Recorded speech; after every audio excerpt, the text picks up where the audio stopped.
Salut tout le monde, bienvenue sur ma chaîne YouTube. Donc c'est Kailis, pour ceux qui ne me connaissent pas, je suis voyant médium.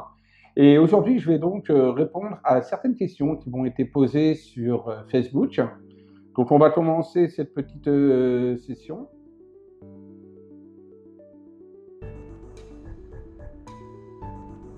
Alors déjà Cathy, merci pour votre question et je vais tenter d'y répondre.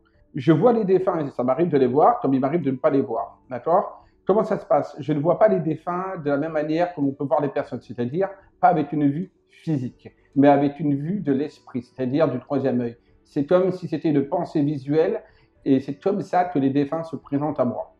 Comment vous interpelle-t-il? Bon, je viens de le dire, il m'interpelle simplement par le biais de la pensée. Alors, ça peut être visuel, ça peut être auditif ou sensitif. Visuellement, c'est-à-dire qu'il se présente à moi à l'intérieur de moi-même, c'est-à-dire dans mes pensées intérieures. Et auditif, c'est également par l'audition. Et pareil qu'au niveau visuel, ce n'est pas une audition physique, mais c'est par le biais de la pensée. C'est-à-dire que des pensées du défunt s'imprègnent dans ma pensée. Et c'est ça qui est important. Justement, c'est pour ça qu'il faut arriver à faire un cut-off, donc couper le mental pour se retrouver dans le non mental. Et c'est là toute la difficulté.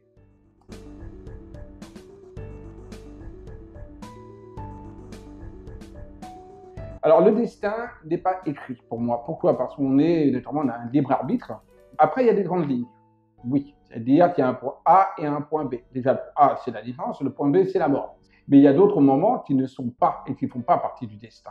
Ces autres moments, ce sont par exemple des petites rencontres, des rencontres imprévues, etc. Et puis il y a des rencontres importantes également qui feront partie justement de ce destin pour vous faire arriver à un point B. Donc le destin n'est pas totalement écrit, nous avons un libre arbitre et nous sommes nous-mêmes acteurs de notre vie. Donc c'est à nous de construire notre destin et là où on veut aller. Fort heureux.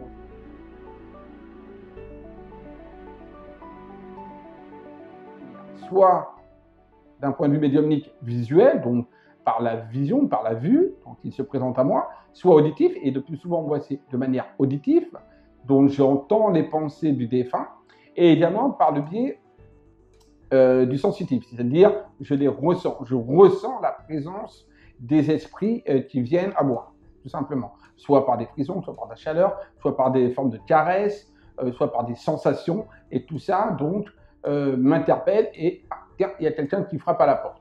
Mais également par le biais de la pensée, donc le défunt vient directement me parler. Mais avant de me parler, ils viennent le plus souvent possible toquer à ma porte par le biais justement du ressenti.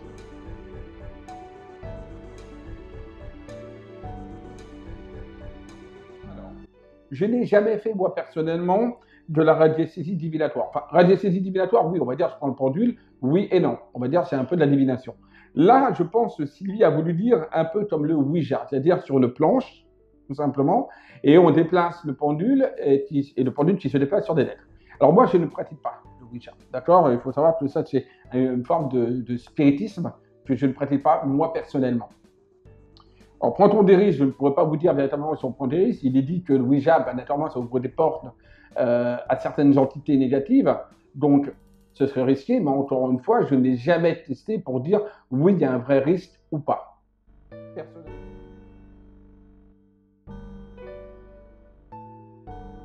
Alors là, vous parlez justement, c'est un peu comme l'écriture intuitive, c'est-à-dire que c'est tout simplement des pensées du défunt qui viennent à vous avant même d'avoir la réponse, sur le pendule ou par l'écriture.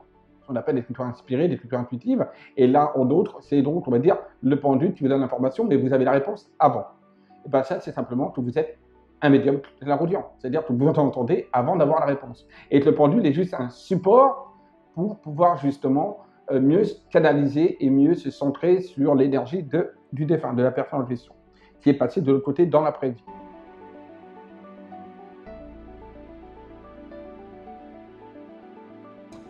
Bien sûr, il peut y avoir plusieurs entités, il n'y a pas qu'une entité, il peut y avoir plusieurs entités qui peuvent se présenter, comme il peut très bien ne avoir aucune entité, aucun esprit également qui se présente.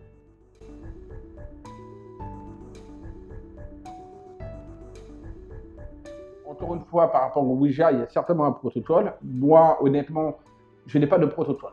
Moi, quand je pratique la médiumnité, ton tas de défunts, je me concentre, on va dire 5 minutes dans une petite méditation pour pouvoir élever mon taux vibratoire et pouvoir donc rejoindre un petit peu, on va dire, une autre dimension et me mettre en fait mes ondes en mode alpha et en mode θ, puisque là je suis en mode bêta, d'accord, mais ça j'expliquerai ça dans une autre vidéo, les ondes cérébrales. Donc là, pour mettre en mode alpha ou θ, je fais une petite méditation de 5 minutes.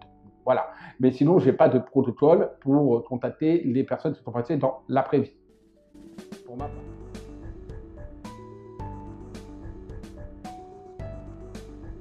Alors oui, des esprits connaissent naturellement notre parcours de vie, à venir et naturellement le passé. Bon. Maintenant, ce n'est pas pour ça qu'ils vont nous dévoiler notre futur. Et encore une fois, je répète, il n'y a pas un destin tout tracé. Donc le futur, c'est nous qui le faisons jour après jour, puisque le présent représente notre passé et notre futur représente ce qu'on fait là actuellement sur notre présent. D'accord? Donc c'est important de savoir qu'ils ont plus ou moins une trame, ils savent plus ou moins la direction où vous allez vous aller. Maintenant, rien n'est figé.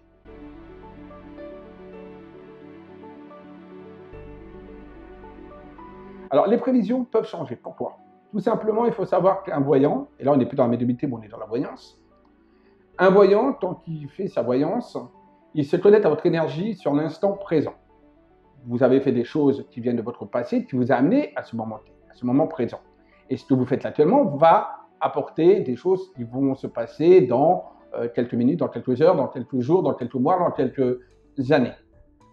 Si vous ne changez rien, et qu'on vous prédit quelque chose à un instant T, logiquement parlant, les prévisions ne doivent pas changer. Si par contre, et ça c'est le libre arbitre, vous décidez, vous faites une voyance à un instant T et vous décidez de tout changer. Du jour au lendemain, vous pétez un câble. Vous décidez de tout changer. Bien évidemment, tout va changer. Votre parcours de vie va être différent parce qu'il y a plusieurs futurs possibles. Il y a plusieurs probabilités de futur. Un voyant va vous donner des pistes, va vous orienter sur des pistes de futurs probables et non pas de futurs certains. Donc voilà pourquoi les prédictions peuvent changer selon ce que vous amenez également à votre vie, parce que vous êtes avant tout acteur de votre vie. Et ça, c'est important de préciser. Je vais donner un exemple tout bête. Ça m'est arrivé déjà en consultation. Une maman qui me demande pour son enfant, par exemple, c'est une petite anecdote, qui me demande pour son enfant, est-ce que mon enfant va réussir ses études, va avoir son bac? Je dis oui, bien sûr. Je vois que son enfant a toutes les possibilités de réussir son bac et je lui dis oui. Très bien. Seulement voilà, j'ai omis de préciser à la maman de ne pas dire justement ceci à son enfant. Du coup, l'enfant il s'est dit bon, bah, c'est bon, un voyant médium m'a dit que c'est bon d'aller la voir, maintenant je peux me la couler douce, je vais la voir. Et il a raté. Donc bien sûr, il a changé le parcours, il a changé son parcours. Il est repassé l'année d'après, et l'année d'après, il a eu tout de même.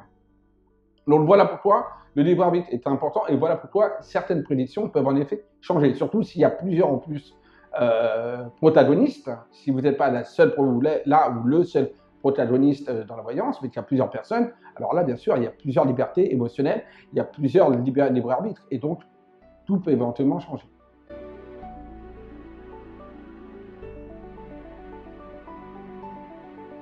En fait, ce qu'elle a voulu dire, tout simplement, c'est au contact de personnes qui ont une certaine capacité psychique, je ne veux pas dire bien capacité, non pas don, qui ont des facultés ou des capacités psychiques, est-ce qu'on peut également développer ces capacités? Je ne pourrais pas vous assurer véritablement de la réponse. Pourquoi pas? Puisque tout est énergie. Donc peut-être qu'on peut apporter une énergie et donc élever le taux vibratoire de la personne. Donc oui, elle peut avoir par exemple plusieurs ressentis et plus d'intuition. Donc pourquoi pas?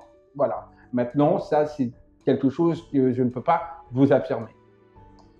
Voilà, donc là j'ai fait un petit récapitulatif des questions qui m'ont été posées et j'ai essayé d'y répondre le plus honnêtement possible selon ma vérité. J'espère que cette vidéo vous a plu.